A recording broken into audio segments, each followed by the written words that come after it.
Hi everyone, Harry here. The other shoe drops. Jack Smith files a copycat motion in the 11th Circuit to dismiss the Mar-a-Lago case. And it really is copycat. In fact, what it says is for the reasons stated in this other memo, which presumably, by the way, includes a dismissal without prejudice.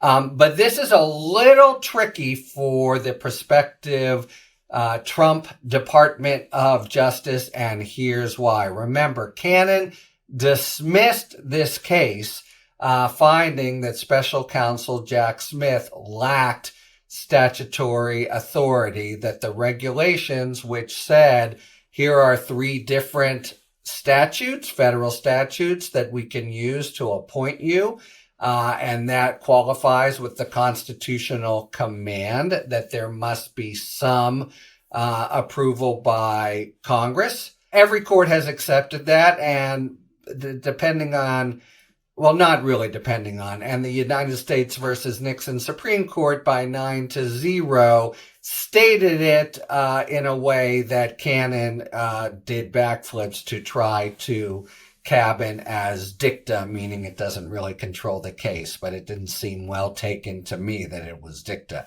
Supreme Court could always change, but a holding of its own, but it seems that it really is the law now. And that matters because the regs are still in place, and the new Department of Justice, it would be, everything's anomalous, but it would be anomalous for them to want to take a position that so handcuffs them. For example, it's not just Jack Smith, it's also Robert Hur, who proceeded against President Biden. It's also, I think, Hunter Biden. I say I think because there could be some argument that David Weiss was converted to special counsel status after the indictment, so maybe there's a distinction there, but I tend to doubt it. And just in general, it's in the DOJ's ongoing interest now to have this authority. So how does Trump and Bondi and potentially Deputy Attorney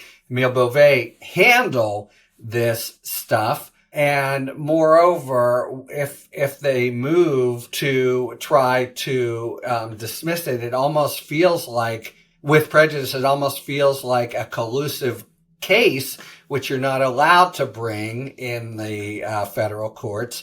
So they told the 11th Circuit, get rid of this without prejudice, but only as to Trump. That leaves Nauta and De Oliveira, who are among the many criminals, you could call them, or certainly offenders, based on the evidence that Smith has developed, that have bet right and said, well, Trump will take care of me. And I think he will take care of them.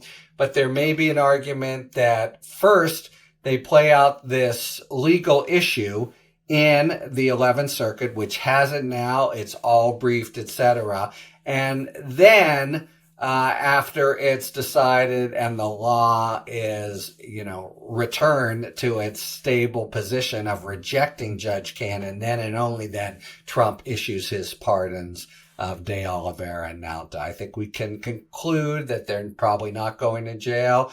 They've basically taken bullets for their boss, and that's how you get pardons in Donald Trump's world. So I see that as getting them out of sort of personal prospect of a federal prison term and the like. But now that Trump will take over the reins, or Pam Bondi, but Trump will command of the DOJ, what will he do? Because it would be bizarre and undercut DOJ interests to just say, leave this opinion out there right now. And I think that's probably what the discussions were about within the Department of Justice of what should we do now for the Mar-a-Lago case, which is now pending in the 11th Circuit. But they've concluded that the same reasoning applies, the OLC opinion, et cetera, et cetera, et cetera. That's going to play out over the next few weeks, I think. And I'll probably be writing about that in the Substack. But in any event, it's not so straightforward given Cannon's opinion, which of course Trump welcomed and extolled at the time, but is A, wrong, and B, cuts against DOJ's ongoing institutional interests, which he and Pam Bondi and Emile Beauvais are now going to be constitutionally obliged, as if that matters, but in theory, constitutionally obliged to protect and defend. So it makes it all pretty interesting how things play out exactly in Mar-a-Lago. You can presume, because they haven't opposed the motion, Trump now as defendant, that the 11th Circuit grants as to Trump, but still has the opinion and the issue of the canon dismissal as to Nauta and de Oliveira, and that actually the table is all set for them to decide. Of course, it's really strange because if they reverse, as they should, the case is going to go away. We don't care anymore about the recusal of Cannon. Will Donald Trump, defendant, take a petition for cert to the Supreme Court as against the Department of Justice, whose reins he or Pam Bondi are just about to take over? You know, the whole thing defies certainly any precedent and probably a lot of predictions as well. But Mar-a-Lago, the Department of Justice, while also implicitly saying this is a righteous prosecution and we're not backing away from our thinking he committed these crimes, is saying he's going to be president, so you have to get rid of it under the OLC opinion. And therefore, bye-bye case as to Trump, but not as to the other two. And the question will then remain for the Department of Justice when whoever, Pam Bondi or the acting attorney general, takes over. What do you do with this hanging chad, you could say, this really wrong opinion about the authority of special counsels under the DOJ regulations, which, if it were upheld, would mean no more special counsels.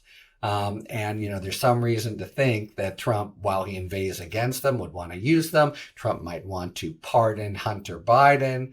That's a whole mess. Hunter Biden might not want it. And of course, Hunter Biden will be able to say if the 11th Circuit affirms, which I don't think they will, hey, there's no authority here.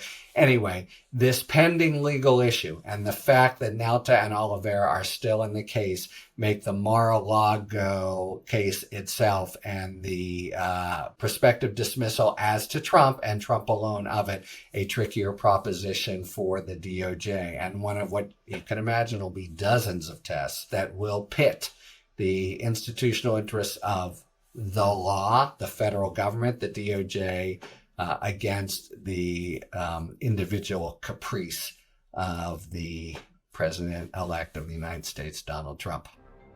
Talk to you later. Thanks for tuning in. If you enjoyed this video and other Talking Feds content, please take a second to like and subscribe. Talk to you later.